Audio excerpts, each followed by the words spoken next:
America is in crisis, my lord, and the issue of race is back at the forefront of American politics. And so that begs the question, and this is during Black History Month, should we as Black people be focusing on a Malcolm X approach or a more Dr. King approach? That is what we're going to discuss today on The Preacher and the Professor. I am Professor Brooke Girley, and this is my father, Pastor Jerry Girley, sometimes a lawyer as well. Right, and sometimes I'm a lawyer as well. Sometimes, just sometimes. So today, like I said, we want to talk about, a lot. One, what's going on in society, but then also what should be our approach as Black people. Briefly, let's just sort of discuss what's happening in society. How has race come back up at the forefront, Dad? How do you see that? Well, in many ways, but generally, we can look at what is called DEI, diversity, equity, and inclusion, and the attack that is coming from the right. And when I say the right, I mean largely the Republican Party. Mm-hmm. The President of the United States, the newly re-elected President of the United States, has launched a full-scale frontal attack on everything that represents Black progress, Black inclusion.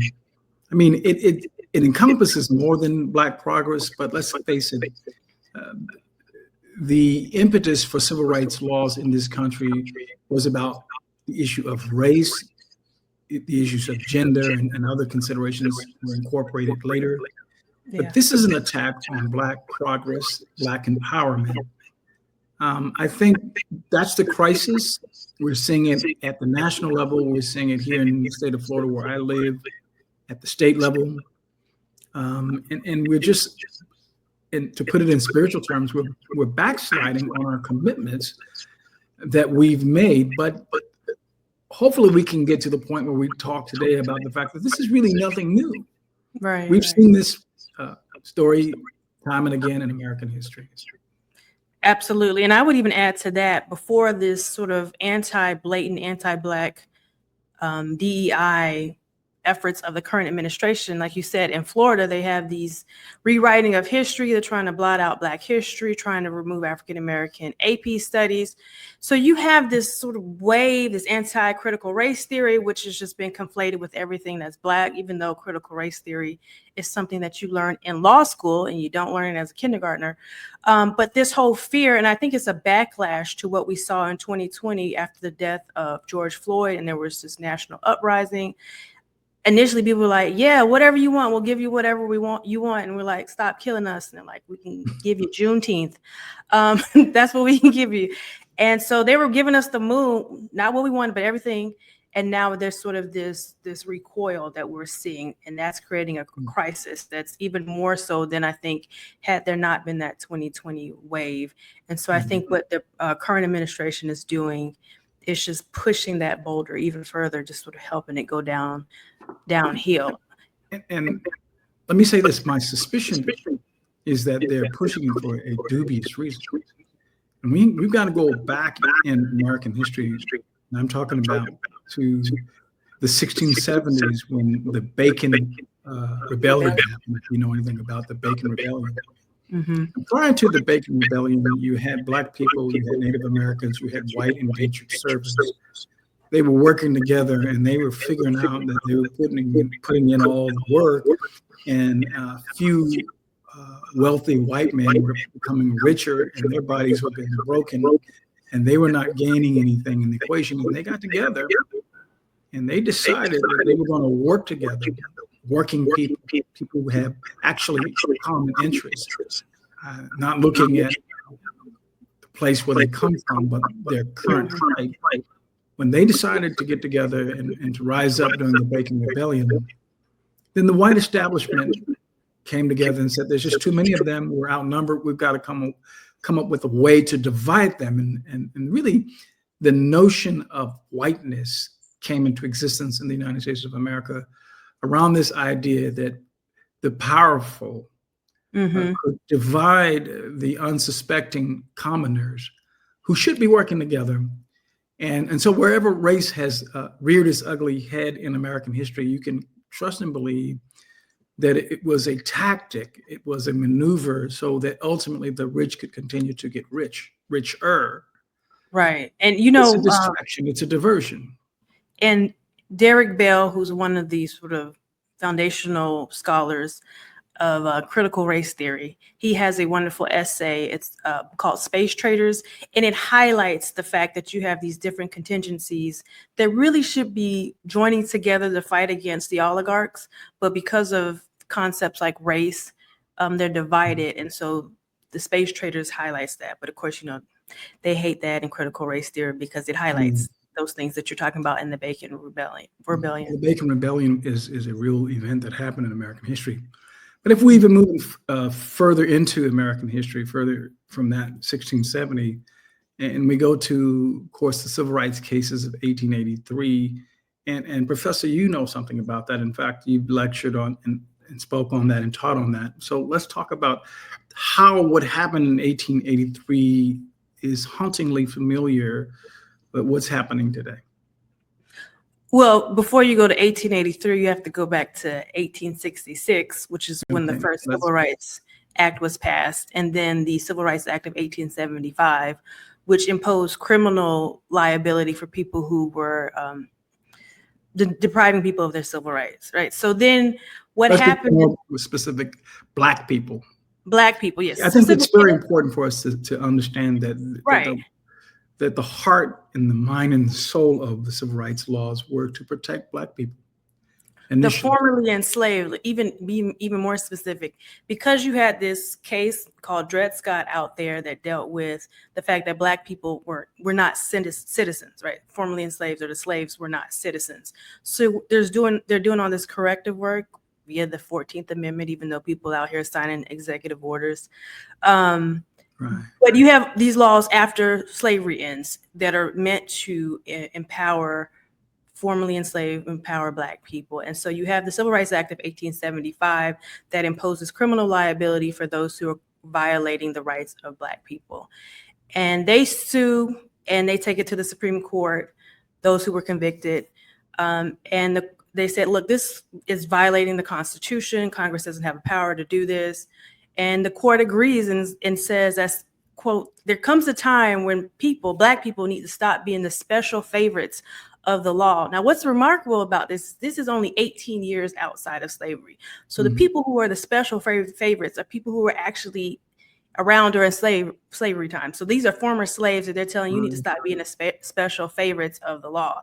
So this idea that when we bring up slavery, we need to let it go because we weren't there. It don't matter. Y'all been telling even the slaves who were enslaved that it doesn't matter, that you need to stop being a special favorite. So there's this consistency to sort of forget and act like we've moved on beyond this. They were ready to move on just 18 years, and that's what happened in 1883. And let me, if I could add to that, thank you very much, Professor, for that. The idea is this, that if the white oppressors, the European oppressors, are required to treat Black people with fairness and equity and justice, that somehow that disadvantages them. Somehow that's unfair to them to have to give back the things that they took by force, their illegitimate, ill-gotten gains. There's this idea that somehow there's an injury whenever Black people are being treated fairly, not above all others, but whenever Black and brown people are being treated with fairness and equity, then that creates some kind of disadvantage to white people. So that was the sentiment that was being echoed back then. Then if we come forward to 1983, or 1980s, during the Reagan administration, there was a term that was coined called preferences. And again, the sentiment, if you know something about that, there again, the conservatives were saying the fact that Black people are getting 2% of the government set-asides, 5% of the government set-asides, it's hurting us, it's devastating us, it's unfair to us. We need to change this. The world is upside down. My hair is on fire. The sun is falling out of the sky. The moon is shaking out of its place because Black people are being treated as human beings. Their right to be able to stand in front of the court of law or on the streets and criticize the government or whatever the basic human rights are that they speak about in the Declaration of Independence. The fact that Black people would access those rights, somehow the world is upside down. So in 1983, which is roughly 100 years after the civil rights cases, it's 1980 actually, during the Reagan administration, we see this same sentiment resurface. Right. And that speaks to something that is even much more profound. And then we're going to move. Right. I was going to say, because I feel like we on a whole other topic. So I want to at least. The reason why I think it's important to lay the foundation, though, Professor, is that different Black people have tried different things to respond to this phenomena. And it's not a new phenomenon. And it's been going on for hundreds of years. It's been going on, going back to the Bacon Rebellion, and it's certainly been going on since the end of slavery. So we have to talk about what accounts for its resurgence, for its reappearance, or we have to also raise the question, was it ever eradicated in its entirety? And the approaches that Black people have taken in the past to address it, have they been sufficient and have they been adequate? And that brings us to the conversation today about Martin versus Malcolm, which on the surface seems to be two opposite approaches to a similar problem. Yeah. Okay. Well, thank you for the foundation, because as you were talking, I had a thought. Maybe it'll come back to me about sort of what was happening in the civil rights movement and the preferences and how we got here. But I want to go back now to the discussion of Malcolm and Martin and talk about their background in particular and how that informed their worldview. So they have two very different upbringings. And there was a great documentary or docu-series on National Geographic, their Genius series, that tells the story of both of them. So they have a very different backgrounds. And I'll just, for example, King, he comes from a middle-class family. His father was a preacher. His father was a very powerful influence in his life, dictating a lot of what he did and where he would go to school. And even someone, it's been said that even who he was marrying, the father had a lot of influence. So King, in a sense, didn't have as much say on where he was going. It was determined you were going to come back and be a preacher and lead and do these things. Whereas Malcolm, he had a completely different upbringing. So, and Malcolm's birthday is coming up. So, if you could, just sort of give us a little more about Malcolm's background. Yeah. Well, let me talk about some of the similarities between Malcolm and Martin, and then we'll get to the specifics about Malcolm's background. What's similar between Malcolm and Martin is that they both did not start out with those names that we know them by. Okay. Malcolm X's name at birth was Malcolm Little. Mm-hmm. Martin Luther King's name at birth was Michael King Jr. His name changed when he was 5 years old, when his father visited Germany at a universal or international Baptist convention. And while he was in Germany, he had a chance to go to the church where Martin Luther, not Martin Luther King, but Martin Luther, the monk who started the Lutheran church, put the theses on. I think there were 96 theses. He nailed them to the door, and he was refuting corruption in the church at that time related to the selling of indulgences. So Malcolm and Martin start out with one name in life and they end up with another. I think that that's an interesting similarity, and their names, more or less their changed name, more or less dictated the destiny that they had going forward in life. Now, looking more closely at Malcolm X's life, I think he was one of 7, maybe one of 8 children. He was born in Omaha, Nebraska. His father was from Georgia. His mother was from the Caribbean island of Barbados. His mother was biracial.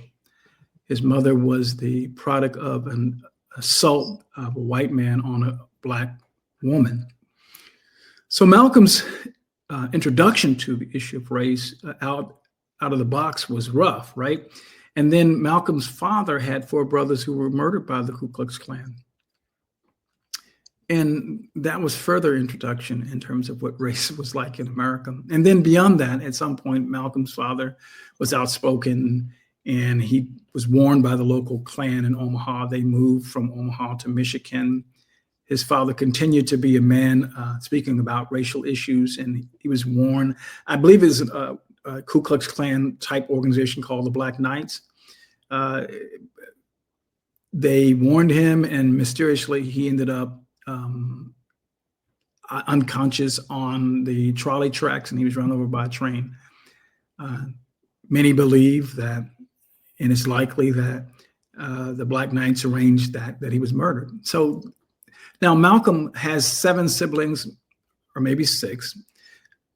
When he dies, when his father dies, his mother is a single mother. She's there in Michigan trying her best to manage 6 kids. She is not successful. She suffers a nervous breakdown. She's institutionalized for 27 years. She never leaves the mental institution. The last time Malcolm visited his mother in the mental institution, she didn't even know who he was. Needless to say, when Malcolm had all of these things, and if any human being has all of these horrible things happen to them in 10 lifetimes, it's going to create some sense of bitterness, right? Some sense of anger, some sense of life is not fair. And Malcolm began to act out when he was a teenager. He was actually in reform school, juvenile detention. But he was also intellectually bright, and he was an eager student. And when he was going to school in 8th grade, I believe it was, he shared with his English teacher that he aspired to be a lawyer. And his white English teacher told him, well, no, that's not realistic, because N-words are not lawyers. So find something else to do, like be a carpenter. And that seemed to have crushed his will and sent him in a direction, a downward spiral. And he did many things that were unlawful, things that were considered acting out, things that were contrary to the law. And he ended up with his sister, I believe half sister, who lived in Boston, Massachusetts. And when he got there, he fell into a group of criminals, and they were doing burglaries. And he ended up getting arrested and sentenced to 10 years in prison. Now, while he was in prison, he met someone that introduced him to the Nation of Islam. And because he was intellectually curious, and because in terms of religion, he was a blank slate, he absorbed it like a sponge. He knew that what he was doing up until that point was not going to be beneficial or helpful to him. And so he began to transform himself. And I think the story of Malcolm is one, and I know I've given you a lot of information, but the story of Malcolm, the one thing that is most amazing and most commendable about Malcolm is that he was willing to evolve. He was willing to change. He was looking for that higher truth. And like, so then in contrast to King's sort of trajectory, how would you contrast that? So King, again, is very different. I know he went to Morehouse at 15. He has a PhD. He goes to, was it Boston? I know, a Kozer. Was it Kozer? First, he goes to a seminary in Pennsylvania. Yeah. To obtain a master's degree in theology. Right. Oh, because you have to get a master's before that. But I'm just saying his educational thrust was very different than Malcolm, who didn't, get formal education. So he's very educated, very well versed in all of these people, because when he's out preaching, he's able to just rattle off the quotes from philosophers off the top of his head. Even his letter from a Birmingham jail, he's doing that just from memory, quoting people. So he has a very different upbringing. And again, he comes from the middle class, 2 parents. He has 2 siblings. He grows up, he becomes a minister, and then eventually returns to Ebenezer with his father as the co-pastor. He was a co-pastor when he passed. So there's this very different. So do you think that or do you see the similar, that sort of similar evolution in King? No, I don't see as much evolution. And by the way, so it's clear, I celebrate both of these gentlemen, and I think we all Black people, all people who are benefiting from the civil rights movement, owe a debt of gratitude to these men because they gave their lives. You can't be thankful enough. You can't be understanding enough about people who were willing, because both had the opportunity to tone it down, right? And both continued in their trajectory, knowing full well that it could very well cost them their life. But I see Malcolm walking a predictable path in his life, right? Because you said his father was the co-pastor of Ebenezer Baptist Church in Atlanta, Georgia, but his grandfather pastored the church first. So Martin is walking in this tradition of religious influence that in the Black community, before Blacks could be elected to be mayors and councilmen and congressmen and senators, the preacher was doing double and triple duty. So Martin was walking in a path, right? Malcolm was living in a war zone in many respects from day one, trying to survive. The similarity that I discern, because I've studied Martin Luther King, I've read Parting the Waters by Taylor Branch, which chronicles the civil rights movement. I think it's a good read for anyone who's interested in knowing, what Martin Luther King thought behind the scenes and what he did. But the similarity, as I've been able to conclude, is that both of these men wanted to see their people free, to see Black people completely free, not partially free. And both men were towering intellects. You see, you don't have to have a lot of letters behind your name. You don't have to have a lot of official credentialing to be enlightened. And in fact, there are people who have formal education, lots of it, but they're still metaphorically in the dark. And then there are people who have limited formal education, but who are enlightened souls. And I think that's the literal contrast. Like they're both representative of that. So Malcolm X, no formal education, King, the highest form. And it was Crozer, and he did go to Boston University for his PhD, but that he has the multiple degrees, as they say, more degrees than a thermometer. And they both, though, are very, like you said, towering intellectuals who are able to, when you hear them speak, you can tell that there's great depth there. It's not just like surface level, there's substance. They've been thinking about, to your point, they've been thinking about, how do I work to liberate my people? What is the best means?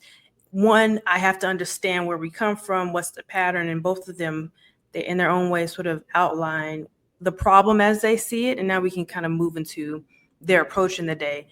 They both understood the problem of America. They had similarities, but probably some differences, and that informed their approach to how they thought we should go about addressing that. So how do you see the difference and the similarities between how they saw the problem that was existing in America, and then what are the similarities and differences in their approach? Well, I think initially, when you talk about how Malcolm's saw the problem, you have to, in my mind, I put Malcolm's life into three phases, right? First phase is the growing up phase, where it's just literally death and mayhem all around him. And so he's surviving, and he's reacting, and he's angry, but understandably so.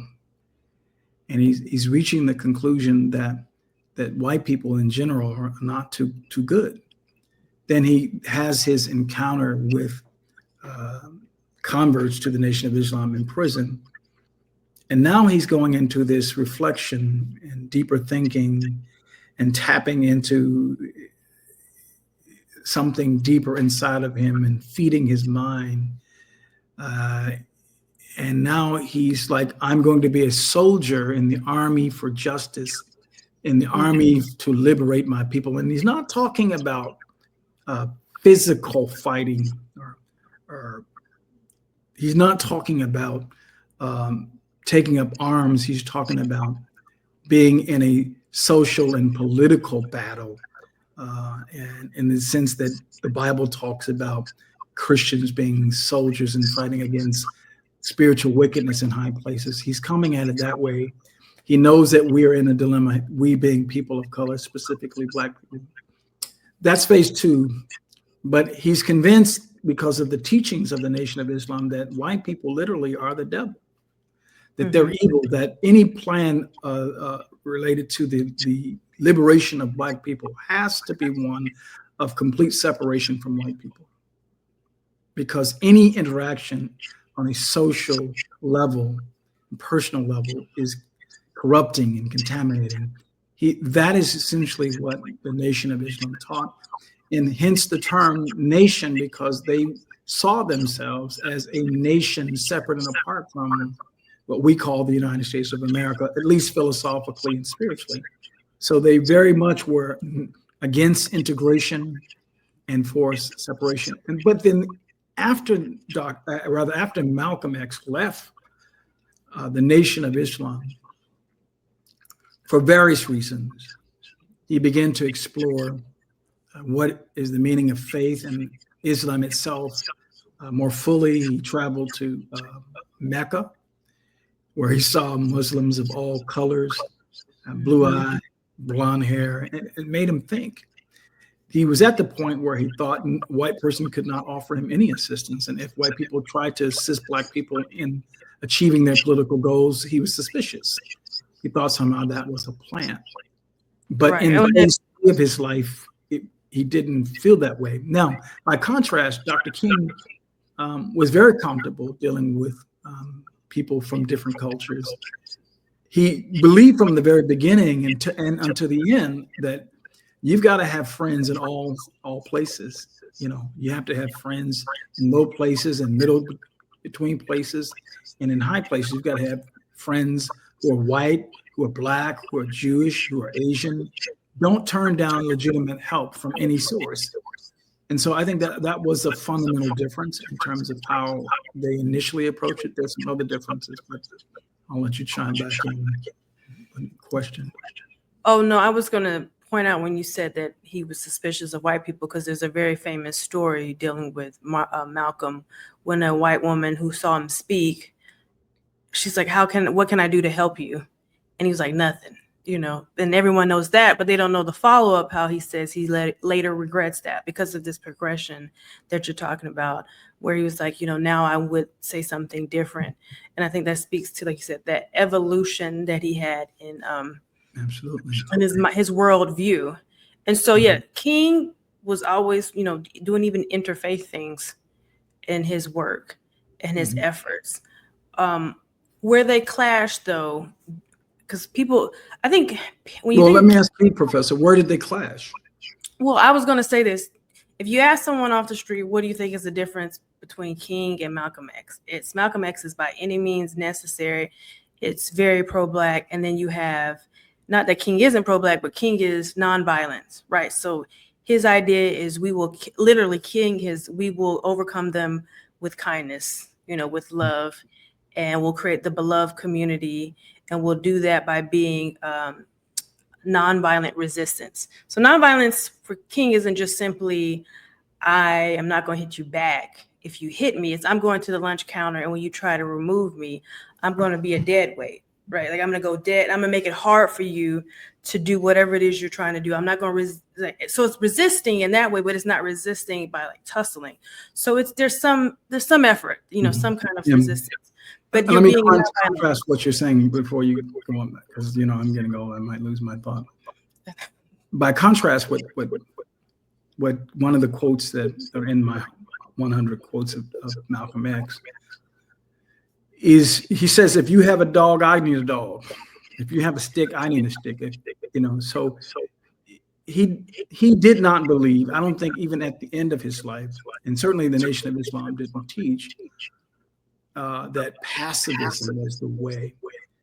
He believed, and I don't know, I cannot say that it is wrong morally or biblically to believe that people have the right. I think it's enshrined in the law of the United States of America as a nation, and certainly in the different states' codes, that people have a right to defend themselves. Well, and that's the thing, So is if what you come King, at me with a stick, don't call me violent if I say I'm gonna hit you with the stick first. I'm not gonna lay down and let you just beat me to death with a stick. Hopefully the light is going to shine from heaven. You're going to realize the error of your ways. The Nation of Islam's approach and Malcolm's approach was, no, I'm not going to start anything with you. And they did teach respect of all people. You can't find one instance in history where Malcolm advocated a proactive, gratuitous violence against anyone for any reason, or even for that matter. And I'm not saying that I endorse the views of the Nation of Islam, because I don't. But you can't find where they advocated gratuitous violence toward any group. But what they did say is that we have the right, we have the lawful right. What is inherent in being a human being is the right to stay alive, and the right to insist that another human being not take your life for an unjust cause. So we explore what the sit-ins did and what the march-ins did. At the end of the day, did we really solve the problem? And with that approach, but that goes back to what was the problem, and then that also. And Professor, what was the problem? I mean, and that's well, why we started that's with the way that how they the frame the problem, right? So if the problem is that we need integration, whatever, and that is how we get equality, through integration. But was that the goal? Is that the goal?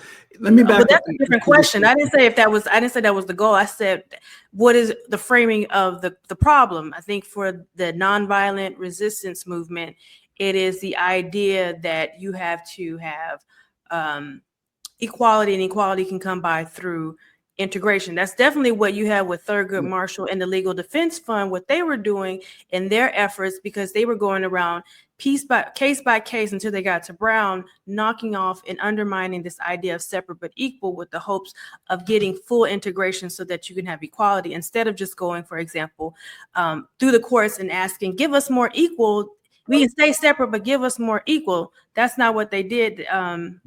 They said we want integration. So I think is integration and equality synonymous terms? I didn't say that. I'm telling you what they were doing. Well, I'm not saying what I believe. I love the civil rights movement, and I wish I was able to march with them, and I've marched and picket in my lifetime. And if the right opportunity comes up, I'll march and picket again, and I'll sing "We Shall Overcome." Well, time is but now. Is it possible that the civil rights movement underestimated the nature of the problem and set the bar too low, thinking that integration would equate to equality and respect among the majority population? When you ask your question, I immediately think about Dr. King's quote. He says, "I'm afraid we are integrating into a burning house."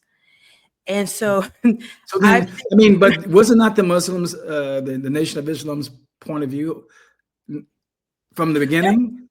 Their point, we don't want to go into that burning house. We just want our own. Like, leave us alone. Leave us alone. Give us equality. No, just leave us alone. Don't oppress us, because if you let us do what we do, we're gonna thrive anyway. But it's these blatant efforts to oppress us and keep us down that's the problem. So it's, for them, the idea of letting your oppressor beat you up and you don't do anything, you show nonviolence. It's like, I don't have time. If you come at me, I'm gonna, nuck if you buck. If you hit me, I'm gonna hit you back, and we're gonna get this freedom by any means necessary. You're advocating violence. Is that? Well, no. Well, that's what of the nonviolent movement. No, of the people who say, if you hit me, I'm gonna hit you back. Are they being violent? Can we fairly characterize them as being pro-violence? Okay, so then this is where my criminal law background comes in. If I hit you and then you hit me back, we both have committed battery, but does the law view them the same? No, right? Like, if I hit you first, that's battery, no excuse. If you hit me in response to me hitting you, that's self-defense. The law does not view that as the same. You're excused. There's no criminal liability. they're the same action, but not treated the same, not viewed the same. And I think it's the same thing here. If you hit someone first, I think you are inviting violence. You are soliciting, you are asking to be hit. And if the person hits you back, it is not that they want to engage in violence. It could rather be that they are trying to avoid it. And they know that if they don't defend themselves, then the person will keep hitting them. It's kind of, like the neighborhood bully. If you don't stand up to the bully and just give them your lunch money, they're not going to go away and never come back. They're going to keep coming back and stealing from you. So you have to sort of confront them in order to avoid this dangerous thing. And I think that's what the Nation of Islam is getting to, is that we're not trying to be violent. We are merely trying to stop a bully. We are trying to confront an issue in a way that we feel appropriate. Now, the nonviolent, those in the nonviolent movement were doing the same thing. For them, they were like, we're trying to get you at a deeper conscious level, right? Did it happen? In hindsight, did it happen? Well, to some degree, right? So you have those images going around the world. This is again during the Cold War. America's trying to act like democracy is great. This is the best way to live. Social communism is not it. That's the corrupting, oppressive system. And yet you have these images going around the world. Oh, this is what democracy does. So it did embarrass America, at least.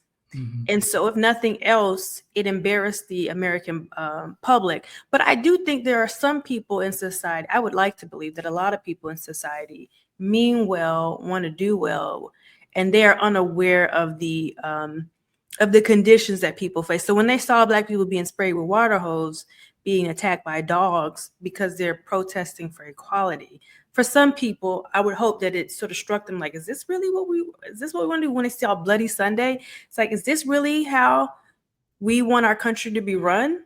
Like, is this really what America's about? And it's like, yes, exactly who you are about. But you're hitting on something, Professor, that I think is true. Which that is most Americans, most people around the world just want to live, right? And let live, and they have a basic sense of justice. And I believe, as a minister, that's because God Himself writes on the heart of man and woman His code, His fundamental code of what is right, what is wrong, and most people have a sense of that. Okay, so part of how segregation and slavery was able to go on for so long is because a few clever people in the white power establishment convinced the masses that Black people were okay with it, that everyone was happy. Well, not just that they're okay, but that they are inferior, and this is actually good for them. And they were okay because they were inferior, and that Black people accepted their inferior place in the world and was therefore thankful to the white man. So that's the narrative that many people, it was, of course, obviously a false narrative, but that was what many people believed. So then fast forward, and we're seeing these images in Birmingham, the dogs, right? And we're seeing the water hoses. And I think we may have some of those images by way of photographs, just as we talk about this. And it's shocking the world, of course, and it's shocking America, those people who care about justice.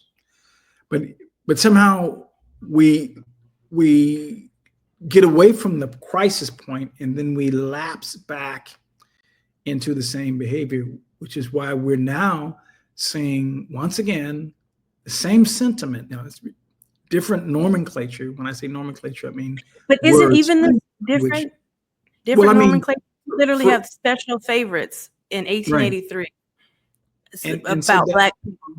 That was anti-DEI back in 1883. In 1980, it's preferences and set-asides. It's affirmative action that's under attack. And in the year 2025, it's DEI. But if I could speak in spiritual terms, right, for a moment, it's the same spirit, right? Oh, because yeah. At the end of the day, you can't change the way that people think with the passing of a law. People change the law based upon how they think, but the law does not change people's thinking. So we're kind of backwards in terms of our approach. And I wonder, I'm just wondering out loud, did we miss that? Because I'm in the house. I had uncles and aunts who actually marched in Little Rock, Arkansas, where my family's from. Did we miss the idea that the law itself, the codification of some ideas of equity and fairness and inclusion, that would not be enough? Speaking about integration as segregation, one of the quotes that Malcolm has is that America preaches integration but practices segregation. Now, he said that probably somewhere between 1960 and 1964. It was true then, but you know what? It's shocking. It's true today. In every major metropolitan area in the United States, we were talking Chicago, Detroit, New York, Los Angeles, New Orleans, right? Atlanta, Georgia, you see this clear lines.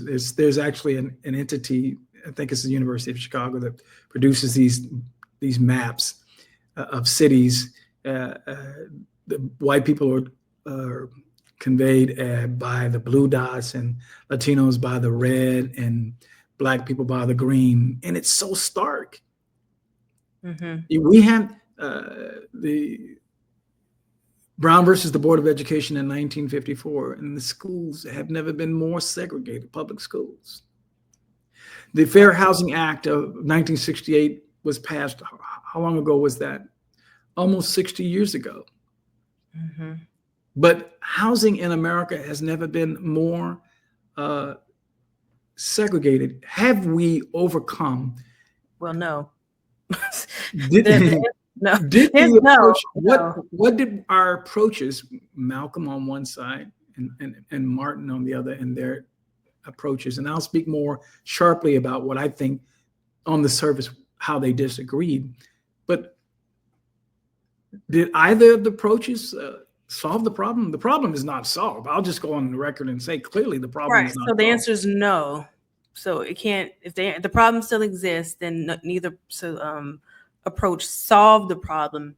But I think if you think of it only as in absolute terms, like there's total freedom is the only way that approach could have been successful, then no, it's not. Then they were not successful. But if you look at it as gradation of progress, degrees, mm-hmm. then they help move the ball forward. The issue is y'all generation, my generation allowed it to go back instead of continuing to push it forward.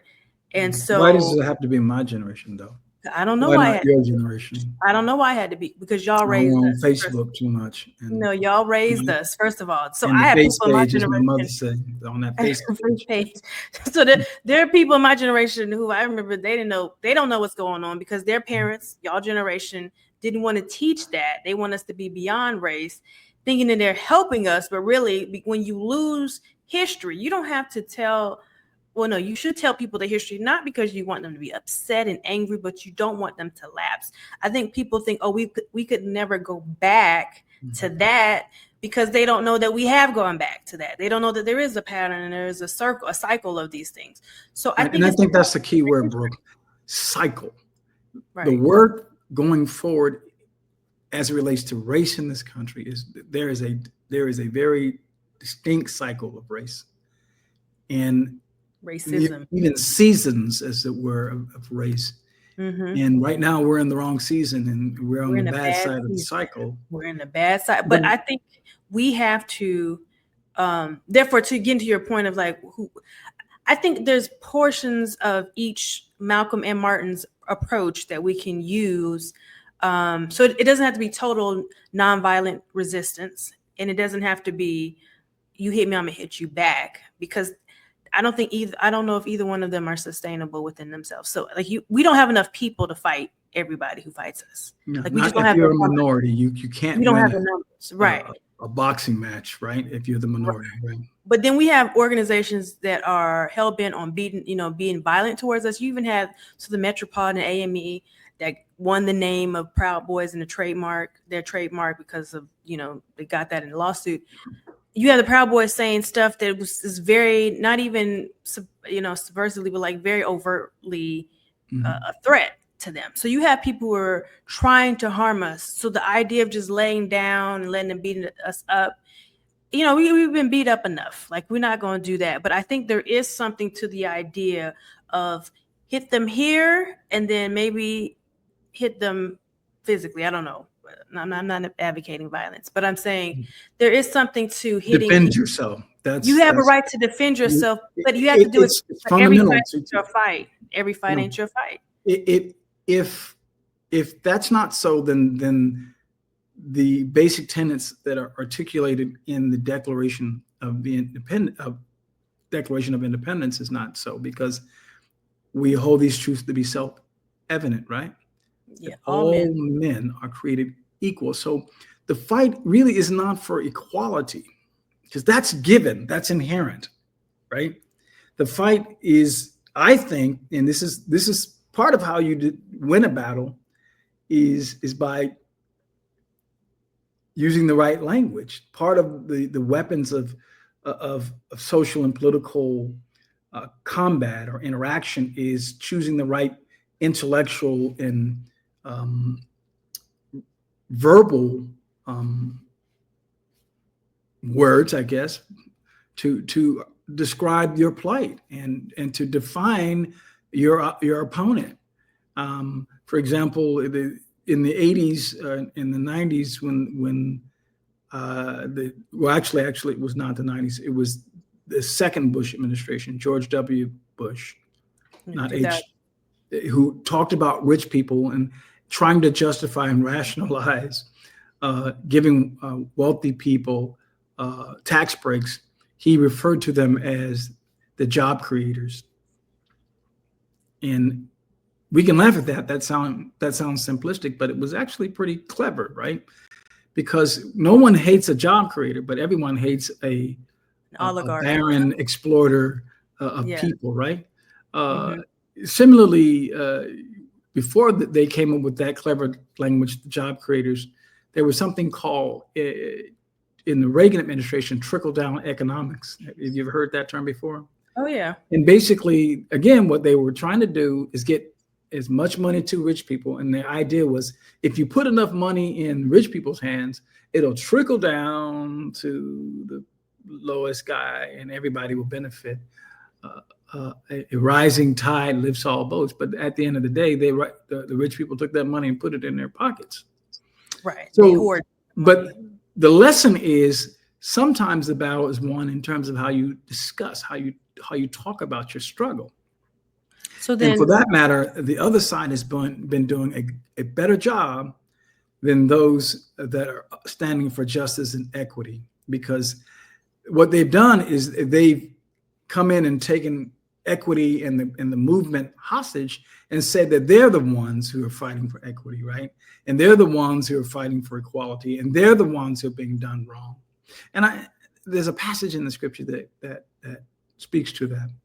Woe to those who call good evil and evil good. But you got to talk about your struggle in an effective way. You got to learn to do that. And that's part of what I think we have to do going forward as a community, as we try to push back. We have to push back. We can't stand still. My thought is that going forward, it has to be a hybrid between some of the things that Malcolm talked about, which is insisting. And now this kind of brings me to another. Malcolm was not a gradualist. Do you know what I mean by that? Right, like kind of a Booker T. Washington approach. Just over time, we'll get there. We'll get there. Yeah. Patience. We prove ourselves. They'll see our words. Prove ourselves. Yeah. And it's like, no. Why do I have You're the ones acting inhumane. Why am I proving my humanity to someone who is acting inhumane? It's crazy. And when you said that we are all equal, all men are created equal, that's something we don't have to debate. But there's a difference between equality in our personhood and then equality under the law. And I think that's where we were trying to, or at least the movement was trying to fight for equality under the law. And the question was, how do you get there? Do you get there integrated or do you get there separately? I don't know if true integration would actually do that, because we've never truly been integrated. What we have is the court said that you can't legally segregate, but we've never been integrated. And so I don't even know if that approach would work if we actually work to try to achieve that goal, so that we can have equality. But I'm with you on that. I think that there has to be an approach that is a hybrid, because again, we're not going and getting beat up on Bloody Sunday any longer. Like no one's trying to. I don't trying to do that then. But just between you and me and the thousands of people who may be listening, I'm not feeling the getting beat up on Sunday thing. Not at all. I'm a man who loves peace. I'm a man who advocates peace. I believe that we can't box ourselves out of this as a minority or any other physical way that one might think. And then I say that because I have some friends and family members who talk about, not family members, just some people that I know who are like, I'm gonna get myself a gun. I'm gonna be ready. Listen, I don't really believe that's the answer. I believe that we do ultimately have to outthink our opponent. And if I could come into the spiritual side of the house even further, we have to outlive and outshine. Michelle Obama said, when they go low, we go high. Now that had political meaning, but I think it also has, for me, spiritual meaning. Because I was Satan is, and to me, and his minions and his influence on the world, which is a dark influence, is the low, right? And he is able, if you look at what was said to Jesus when Jesus was in the wilderness and he showed Jesus all these kingdoms, that I'm controlling them and I'm influencing them. I'll give them to you. Well, that part of it wasn't a lie. He is the God of this world. So I think a lot of the oppressive powers, in fact, I know oppression itself is diabolical in its origin. That means it is influence, it is initiated by the devil. So when they're going low, then what is our alternative? To stay there on the earth plane and just hope that through laws and marching, picketing, and through education and lectures that we can convince them? No, we have to go high. No, when they go low, you dig a ditch so you push them in it. No, absolutely not. Absolutely not. We have to go high. So that you can then drop them down into the ditch. I got you. So as David said, I will look to the hills. The hills, from whence cometh my help. Singular. From whence cometh my help. My help. He was also, yea, though I walk through the valley. So sometimes you gotta go in the valley. No. That was when he was going through a struggle. I'm just saying, and we in a struggle. But what he was saying was, look, there's some things that are above human effort, to human capacity to resolve. And there, whether we take it literally or not, heaven does have armies, and when the armies of heaven fight for a cause, whoever they're fighting for always win. We have to tap into something higher and something bigger. And we need God's help. That's what I'm saying. And we can't get it if we're living like the oppressor. Okay. We're behaving like the oppressor. In what way? We've adapted his culture. What? In what way? What? You're saying, well, if we're behaving like the oppressor, in what way is it harmful to behave like the oppressor? Because I think there are going to be some we're in the same culture, so there are going to be some similarities. Well, I think to the extent that we love money, that we lionize and deify people who are in power, people who have wealth. We idolize, we make literally idols of them. We disdain and despise and distrust people who have little money, who live in beat up neighborhoods, right? So we are trained both in terms of the arts that we are exposed to, in terms of the literature that we read, the images that we see on television, to glorify, to love wealth, to love things, and to use people to get things. This is part and parcel of the Western perspective and the Western approach wherever they go on planet Earth. This has to be rejected. Mm-hmm. Because the love of money, you're right, is the root of all evil. So if we're talking about slavery, money is in that, right? If we're talking about segregation, money is in that. If we're talking about prostitution, money is in that. How we get a process? This whole dividing of the blacks and the whites and the immigrants and the people who were born here, it's all a diversion so that some people somewhere, a small group, can continue to make a lot of money. Do you know that 10% of the people in the United States control 90% of the wealth? Right. And half of them are in the cabinet, was at the inauguration. So this is about money. So then we've got to purge ourselves of that aspect of our adapting and being a part of this culture. We've got to step back. We got to learn to love God above all else, and we got to love each other. We got to touch and be concerned about the people who are in our arm's span. We've got to, one of the quotes that Malcolm X said was, it's crazy, and I'm paraphrasing, it's crazy to beg your oppressor to set you free. It's crazy to turn your children over to the oppressor and to expect that they're going to educate them in the way that they should be educated. So we've been doing some crazy stuff as Black people. Not that we shouldn't send our kids to public school, but like other communities, faith communities, we need to do some additional curriculum for them. Mm-hmm. It's our obligation to make sure they know their history. The public school system can totally shut down Black history. What does that have to do with Ebenezer Baptist Church on 5th Street in the Black community? What does that have to do with the church that I grew up in Long Beach, California, Lily of the Valley Church of God in Christ? Who's saying they can't teach Black history on Saturdays, on Wednesday nights? We have to stop trusting and depending on the government to do the things for us that we can do for ourselves. Mm-hmm. That's kind of where the Nation of Islam was in terms of that. We have to respect ourselves. We have to be autonomous. We don't need anyone outside of our community to help us get out of the hole. But we can lift ourselves up. But that begs the question. Loving ourselves.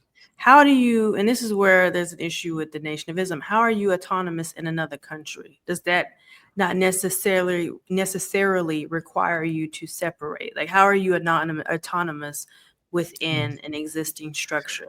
What does that actually look like? That's a good question. And that was asked of the Nation of Islam. And their short answer was, we can experience what is called regional autonomy. And I would encourage you to look at the nation of China. Right now, there are autonomous regions that are made up of largely people of one particular ethnic group. Now, the Han Chinese are like 90% of the Chinese population, but then there are probably 36, I think it is, other ethnic groups, and some of them live in what are called regional autonomous areas. And so the Chinese government, pretty much, as long as they pay their taxes and don't try to engender revolution or rebellion, let them manage themselves.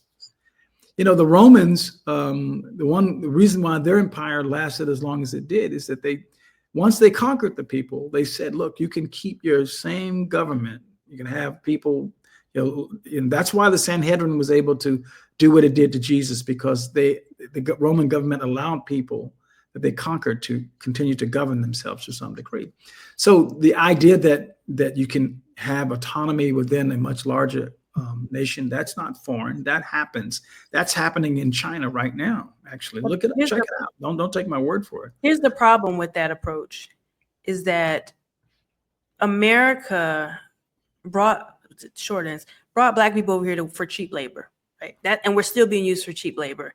They need our bodies. They need us to help feed the monster, the money monster, right? This is a capitalist society. So greed is good, and as much money as they can get, they will get it, and they will exploit people. Capitalism is about exploitation. If we just go off and pay our taxes, whatever those may be, the rich aren't going to get as rich, right? They're going to lose money, and that can't happen in this society. So they're not going to let us just get away with being autonomous in the same way that it may work in China, where you have a communist country. that can't work because the greed of America, which again, capitalism says greed is good. The greed of America won't leave us alone. Quite frankly, won't leave us alone. So again, I ask, how are you autonomous in a country that wants your labor and wants it cheaply and will create laws to cause you to be a felon so that they can get your labor on the cheap? Mm-hmm. Well, again, if it hasn't been clear, this is and now you're talking to Pastor Girley, not the student of history, not the lawyer, but to Pastor Girley. And this is Pastor Girley's response. We are not wrestling against flesh and blood, but spiritual wickedness. The source of our problem is spiritual at its origin. The question that we didn't get to is why we talked about this repeating cycle of racial oppression. We take 10 steps forward and then we take 5 steps backwards. But the reason for that is spiritual. We are not getting at the heart of the problem, which is spiritual. We can't vote out a spiritual wickedness. We can't dethrone or cast down spiritual strongholds with political thought and idea and political activity on planet Earth.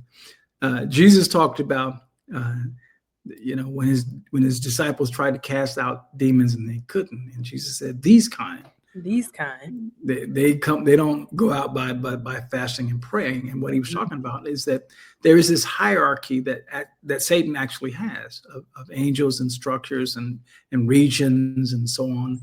And there's some these kinds that need to be prayed out, need to be dislodged through the turning over of the plate. We need to get active and march in the spiritual realm. Let me just paint a picture for you, Professor, if you will allow me. When the children of Israel were marching around Jericho and they were just silently marching, what were they doing physically to change things? Mm-hmm. Absolutely nothing. And people probably thought, well, they were crazy, right? The people looking at them, even though I know they kind of feared them because they heard what's happening with them in other places, but still, it seemed to, if from the average observer, if they were looking at that, they would say, well, what are these crazy people doing? They're not even talking, they're just walking silently.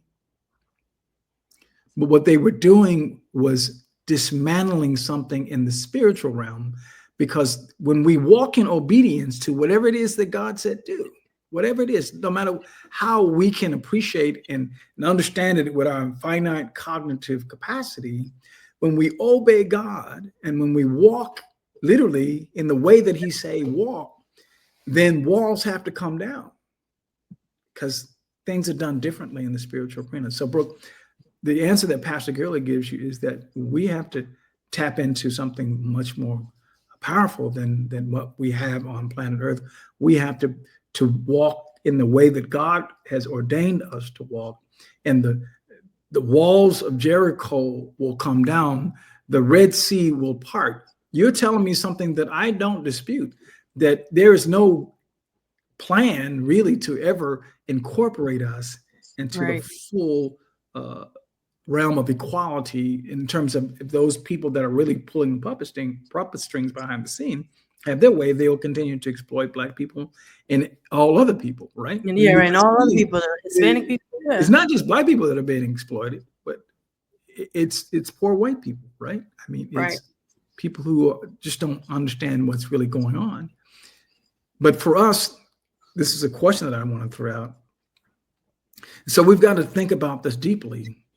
We do have to prayerfully approach it and reflect on it, but we've got to go high. They're going low. We have to go high in the sense that I'm talking about it, not necessarily in the sense that Michelle Obama was talking about it, but we do have to adhere to and aspire to something greater. The question that I have, if Satan, if it is in fact, as I suspect from a spiritual perspective, the devil himself that is got a target on us, the question is why?